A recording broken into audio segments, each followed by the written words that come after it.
struck again. The blood beast. What do you propose? Summoning Burke Bloodborne. In every legend of every people, a chosen hero has a name.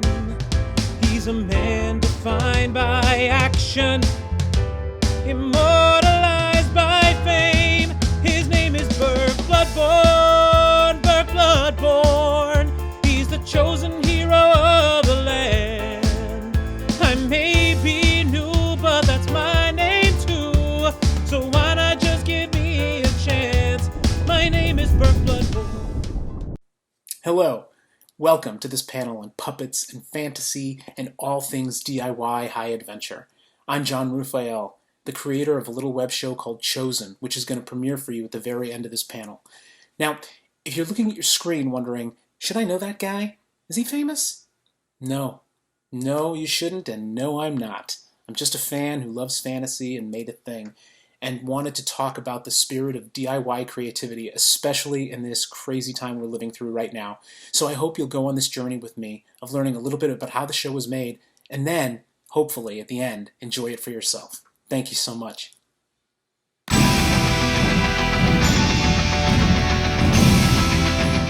When you're doing a puppet just on your own, like what goes into the creation of it? I'm a very outline-based person, and I need my step-by-steps laid out for myself.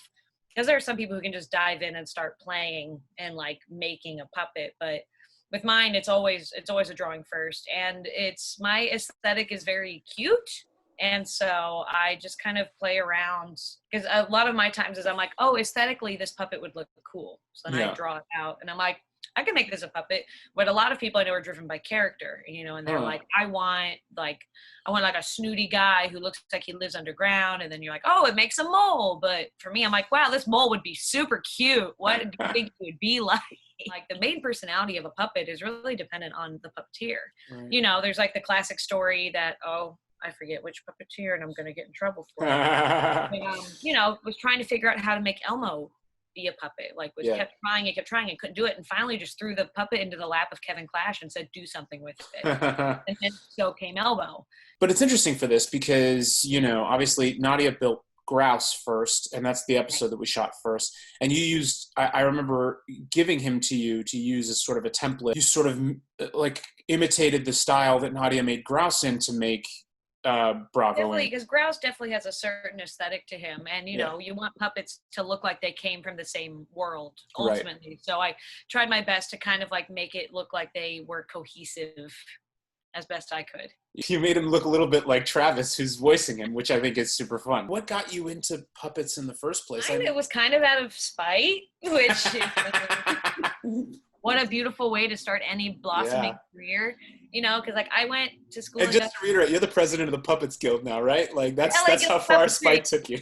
President. Had always drawn in high school and stuff. My friends were always better than I was. So I was like, oh, I guess art's not for me. So that's why I went to stage management, because I was like, if I can't make art, I'll help other people make art. Right. So then, years later, I'm at this internship and I'm like, I'm imploding mentally, emotionally, physically. Like I need something else. And we were doing a kids show and we rented these puppets and we get them. And I was like, they don't work. They don't work very well. And I was like, why don't they work? And then like, it was like a tick, tick, tick. And I was like, you know what? Maybe I could do a better job. So I found this book called The Phone Book, and I ordered it online, and I got it for $40. And it's a great starter book. The Phone Book. It's a great starter book. Okay. And I sat on it for a year because I was too scared to even consider doing anything creative. I thought that wasn't my path and that it really wasn't my place, because I had spent the last 4 years not doing creative at all, And so I finally got the gumption to do it. And it was for when I was back in Ohio, I was going to OhioCon, which is an anime convention out there. And I built Midna from The Legend of Zelda, Twilight Princess. And she ended up being 4 feet tall. And she was made out of like the green foam from Joann's, and none of her fabric worked, and her mouth like moved like this, and like I had the entrance point from the back of her head, so I had this full weight of this 4-foot puppet on my wrist, and I wore a wrist brace for 3 days to keep her upright. And I like dremeled out all of the, like, her head sculpture piece and all that. Like, I did so much. And when it was all done, I like took it to OhioCon, and people were like, whoa, where'd you buy that doll? Yeah. Wow, that's so cool. And I was like, can I do this? So after that, I was like, maybe I can do this. There is sort of an inherent theatricality to puppets. Why do you think that is? Gosh, I mean, it's just, it's just bringing a whole other being to life. And that's very much, it's what all theater and entertainment is ultimately, is using a tool, whether it be yourself as an actor or a puppet, to bring something to life, to tell a story. Yeah. And I mean, the blessing of puppets is that people are very, very innately connect with them. Yeah. Because we've all grown up with them, and whether we realize it or not, Sesame Street was a part of all of our lives, whether we really processed it or not. And through childhood shows and stuff, puppetry just kind of ekes its way into who we are and teaches us life lessons and these sort of things. So I think that through that nostalgia that puppets have for a lot of people, it makes it very easy for people to want to believe them and want to go on a journey with them, because puppets are very much a clean slate, because they aren't human, right? But they're alive, Can you give us a sense of how long it takes you from design to completion now, obviously where you are, to make a puppet? If that's the only job I'm doing, and it's from design to finished product, and I'm in like constant conversation with the client that I'm building for, then it would take like 2 weeks of like 10-hour days.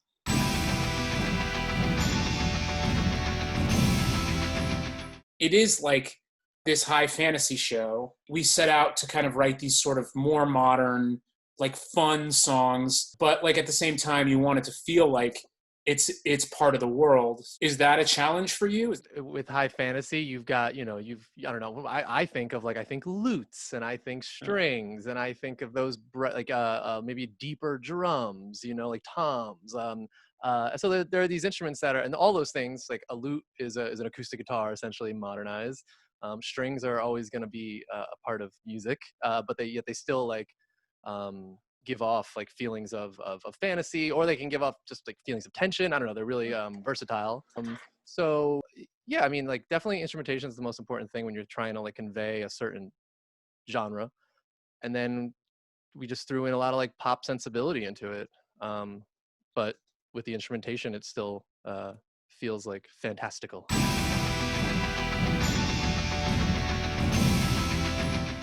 That question, can we do this? This whole project started, if you remember, because I love fantasy and I love musicals. Can I do that? Can I just make my own fantasy musical show? I can. I could rent out a theater. I could lean into the things that we love. And like puppets, they give you that element of theatricality that just fits in it fits for fantasy, it fits for musicals. Can I do it? And it's like, yes, I can do it. I can see the steps. And like you trust in the intelligence of an audience, in the creativity of an audience to just kind of go with you, and you give them just enough. Everyone loves to use their imagination. I think I honestly, I think that's why puppets and storytelling kind of endures so well. Cause like there's going back to the point that you made earlier, like it captures the suspension of disbelief of live theater in a way that we all kind of culturally agree on right now, right? Like you see a puppet, everyone immediately understands like there's someone's hand in there. Right. And I know that, and I'm not going to be able to see the entire thing.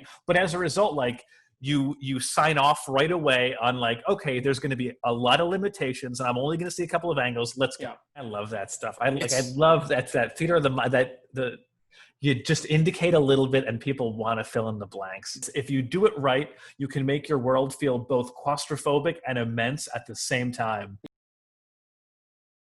When you're one person and you're like, it's not just that I have to like edit it. Now I got to kind of learn maybe the editing software. If I know that, maybe I have to learn like the post like production software, the graphics software, so that I can kind of make this thing that I want to do. Like when you're writing a song and creating a song to its like final form, like you're talking about 4 or 5 different skill sets. You're talking about like songwriting. You're talking about then composing it, or orchestrating it, like what instruments you're going to use. Then you have to go into like the production side, like how are we going to make this sound shiny and big and like in your face, or maybe like subtle and quiet depending on the song. But like achieving that is challenging. It's a whole different skill set. We all have to wear obviously a lot of different hats. I think like we're all directing, we're all like puppeteering, you more than most, I grant you. Only because Travis's arm was weak. Tell him I said that. Yeah, we're all camera operators. We're all like sort of deciding what lighting really look best. So it's kind of like, what do you, I mean, for me, I think like we all love that. And maybe I'm selfishly, I just assume you did too. Like, do you enjoy that process? Like aside from the hours of puppeteering, like do you enjoy? Yeah, I feel like in general, I love any creative process. Yeah. You know what I mean? Like, in that the first episode we filmed was the second episode, and that which had the most elaborate set, and so like, we were there loading it all into the space, and it was like there's this bookcase and these columns and the archway and the tables with the different props, and then there are things that you're like, oh well, we should get this shot here, and then but it's also like, well, I also think that these couple of things on this table look great. Right. How do we feature this a little bit? And like, so we all get to like. You're like, I want to see this, and I'm like, I want to see this, and Travis like, well, I also want to see this, and then we kind of blend it all together. Yeah. And so instead of having just like one point of view's worth of interesting shots, you have three. Yeah. And so now it's like you got stuff that you can cut away to, and I kind of feel like you get people with the same sensibilities and good taste, and then you just end up with a lot of great stuff to look at, Yeah, 100%. Really. I was telling that whole mirror sequence in the second episode, which is the first one we shot. That was just, there was a mirror in the theater, and you were like, we gotta have a mirror. We gotta do a mirror thing. And I was like, yes, of course we have to. And that's great. Do you know what's so funny about that too? Is like that stuff, that mirror thing became such like a metaphor of a backbone for like the whole show, like because there was nowhere to be found, but suddenly like he's looking in a mirror, and I've got these great shots of him looking in a mirror, and it's like, well, as the editor, I'm just like, why would he be looking in a mirror? It's like if he's looking at himself, if this song is almost kind of going on in his head, and then that becomes a through line for all the other episodes. Like then we're gonna get glimpses into Bravo's head and into Burke's head with the whole jail and the colors and the theater of the mind, like just that simple decision of like, let's shoot this puppet in front of a mirror. Well, it's exactly. It's like, it's another great illustration of where like your limitation becomes what ultimately frees you. Like we had, in front of a bookcase, we had these tables with props on them, but no backdrop for those. And then the archway and what was a 3-minute song to sing. So you can get some in front of the bookcase, you can get some in front of the archway, but at a certain point you're like, well, there's got to be more that we can show. Like we don't have a 3D environment. Like what's going on in his head? And then we're just like walking around like, well, there's this mirror. Oh, we've got to use the mirror. Like pull that in. Like let's pull whatever else from like, that happens to be around in that we can. It's almost like quarantine in a way for any sort of do-it-yourself production is like a metaphor. Quarantine has basically confined us to either us doing things by ourselves or with a very limited group of people. And in terms of us, that's primarily just how we've operated. If you go back to when we first started to kind of produce our own stuff, it was like, it was as far back as high school, I guess, right? Yeah. And the real question is like, could we do this? Like, can we? So you try to do it, and maybe the first thing you do is kind of crappy. Sure. But you do it, and you do it all the way, and you kind of, you learn your lessons there. None of us are puppeteers, and we each have had to puppeteer. I am a pioneer of the just push through it method. Yeah, where your arm starts to really burn because boy, were you not prepared to hold that puppet up for so long. But you know what you do? You push through it. I don't know how they do it. Yeah, it is so tough. Yeah, that is I feel like a thankless job in many ways because people, like when you're a good puppeteer, like the puppet's alive, and like you aren't thinking about the puppeteer. You're thinking about this amazing character that someone created. I know. Meanwhile, there's a person in there with their arm up most likely for hours, this burning sensation in their triceps, and they are just miserable, or at least I am. The truth of it is that there is no shortcut to being a good puppeteer. Yeah. It's really, to be a good puppeteer in any type of puppetry that you pursue, you have to put in the work. You know, Yeah. you can like network and schmooze your way into any job, but if you can't cut the mustard and actually do the job, it becomes very apparent very fast, Right. because there's just so much required, and your brain is working in so many different little departments as you're trying to like bring a marionette to life and knowing where all the strings are, or, you know, being up in the air and being able to do this. Cause like, this is, you know, puppetry, especially like the film and TV style, the Muppet style, is very unnatural. You know, you're Yeah. like this all the time, and you're Right. doing this all the time, and this is stiff, but this is like not so stiff, and this is loose, but this is, you know, and you're up, and like Yeah. this is a very unnatural position. Like back in the day, they always, like, Jim Henson would do shows, and before they would start production, they would have all the crew come together, and he'd be like, all right, I need everyone to put their hand in the air like this for an entire minute, just to give people perspective of what the puppeteers are going through. Right. You know, because a lot of people, well, and the things on set, a lot of people forget that there's a person behind the puppet, because Yeah. they become so attached to the puppet, and so Right. they don't realize that there's someone behind them that needs a break because their arm has been up for 5 minutes and it's like blistering Yeah. with pain. So, and a lot of puppeteers power through it just because we're used to that, but it's a very uncomfortable job. And it's really only practice that makes you good. You know, Yeah. there is no shortcut. I really hope you enjoyed that conversation. I feel incredibly honored to be a part of Comic-Con 2020 at home. And now, without further ado, please enjoy the first episode of Chosen.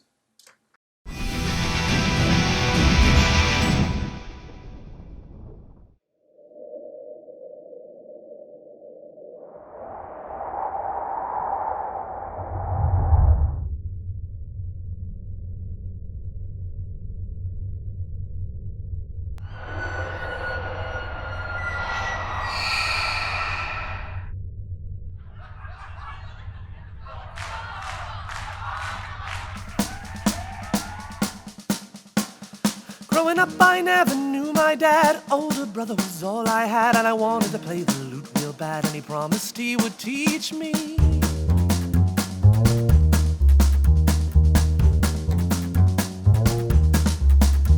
But I'm not just here to entertain. They need to hear the truth I'm saying, 'cause a monster on our souls is praying, and I sing so they will heed me. We were always on the run, and they would listen, but wouldn't hear when he played his music. We played relentlessly to try and warn them. They heard but wouldn't heed when he played his music. Well, we couldn't sleep and we couldn't nap, 'cause the beast was always on our backs, and we tried real hard to hide our tracks, but that beast, he was relentless.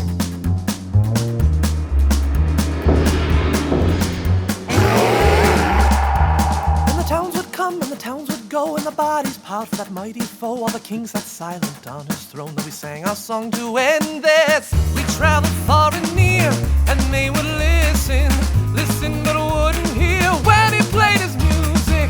To make a long story short, my brother's dead now. I'm dead. No time for your retort. My brother's dead now. Still dead. Get the hell out of here. Stop with your claps and cheers. Run for your life. I keep his memory, but you ignore it. Just hear his melody when I play his music. You clap and dance and sing, but miss the message. It's more than just a song when I play his music. When I play his music. When I play his music.